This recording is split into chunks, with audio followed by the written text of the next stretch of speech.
చదవాలి ఎదగాలి చిన్న పిల్లలు, అది చూసి మురవాలి తల్లిదండ్రులు. చదవాలి ఎదగాలి చిన్న పిల్లలు, అది చూసి మురవాలి తల్లిదండ్రులు.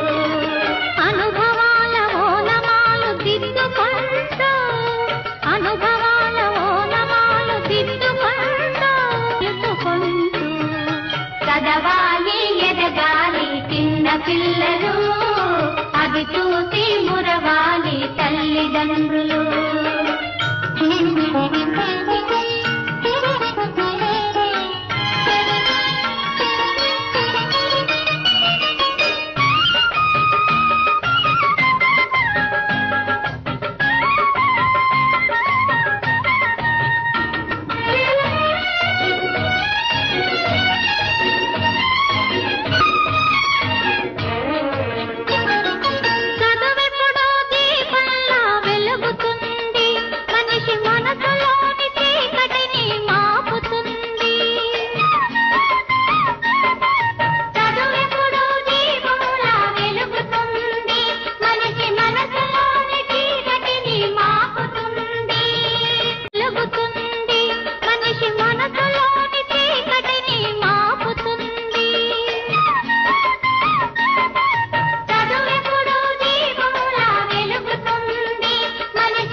చదవాలి ఎదగాలి చిన్న పిల్లలు, అది చూసి మురవాలి తల్లిదండ్రులు.